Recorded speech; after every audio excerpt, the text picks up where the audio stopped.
Chair recognizes Ms. Fishback from Minnesota.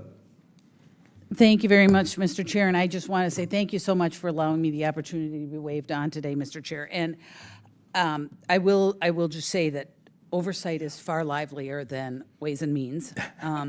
But, and Governor Walz, I want to say I thank you for being here because I know you've been very, very busy running around the country, giving speeches and having town halls in Republican Budgets. districts. Yeah, well, you were running around, though, I know, while they were trying to negotiate that. I'm a So it's my multitasker. time, Mr. Governor Walz, it's my time. But there has been a lot of discussion and questions about policies that provide benefits for illegal aliens. And I understand, Governor, that you're going to say Minnesota is not a sanctuary state per se because the legislation was not passed. And just a yes or no question, Ranking Member Lynch had mentioned that there was a bill that was introduced for a sanctuary state this year in the Minnesota legislature. Would you have signed that bill? Did you support that bill? Oh, thousands of bills introduced, hypothetical. We don't have it. I operate under the same law you operated under, Okay. honest. Thank you, Governor Walz. Under Lieutenant Governor. But Governor Walz, we all know that you probably had some opinion on that bill. You're just choosing not to answer because the answer was probably yes. You would have signed that bill if it had passed.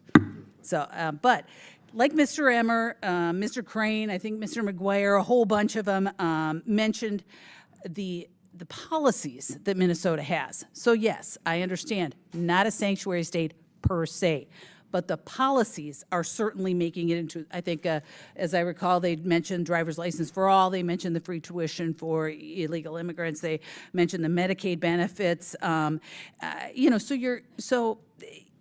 you in essence create a sanctuary state, You know the not sheriff formally. supported the driver's license bill, the hospitals and others. Governor Walz, I am certainly aware of that. I served many years in the legislature. I still keep an eye. I have many friends there. I understand that. But in essence, they are creating a sanctuary state in practice. And so we are going to talk a little bit about the legislature because just earlier this week, both chambers of the Minnesota legislature passed HF 1. And you're probably familiar with it. I don't know if you've signed it yet or not, but it repeals Minnesota care eligibility for illegal immigrants, adults ages 18 and older.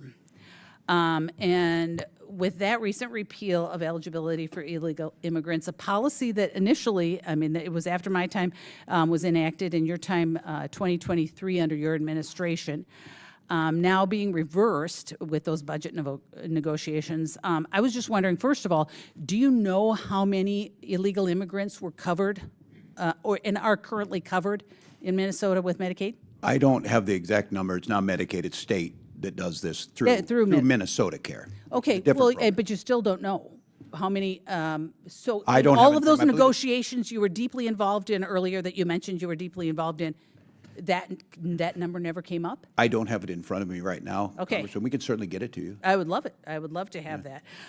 But do you support, I understand, did you support that provision that removing the illegal immigrants? I will sign it into law. No, did you support it during the negotiations? Do I support it? I'm going to sign the bill. But there's negotiations. So I guess what I'm We're hearing, very though, good is at you it. That's why we have a didn't support- balanced budget. You didn't And so I support- negotiated with the Republicans. Do I think it makes sense?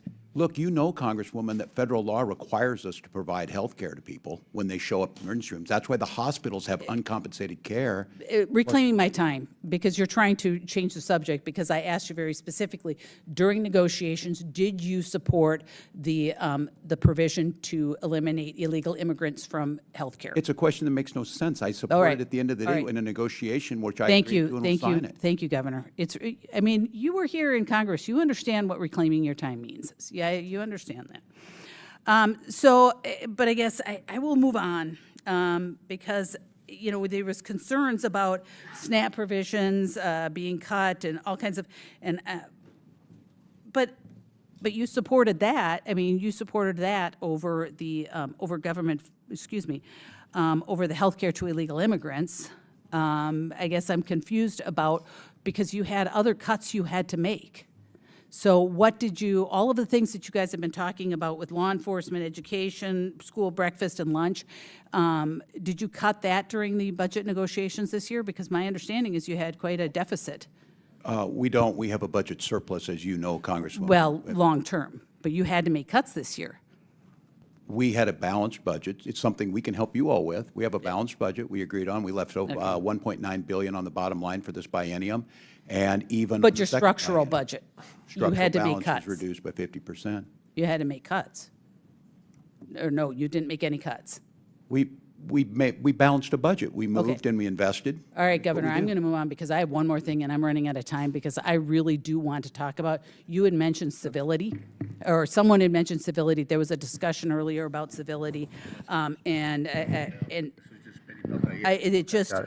Mr. Fallon had mentioned how you had said, you want to kick Republican ass. You've mentioned bullying. There's another one where you're going to bully the SHIT out of President Trump. There's all kinds of things.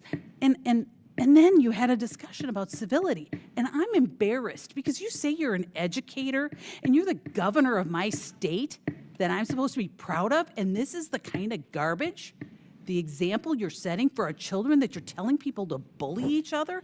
And I try very hard not to say those kinds of things because I understand that it is meaningful. When you hold a position like this, you should not be saying things like that. But you support the president's language? Hey, gentlelady's Woman? time The has president expired. is not in front of me right now, Governor. Gentlelady's time's I expired. understand He should be. Chair recognizes the Stop ranking saying member kind of for garbage. unanimous consent.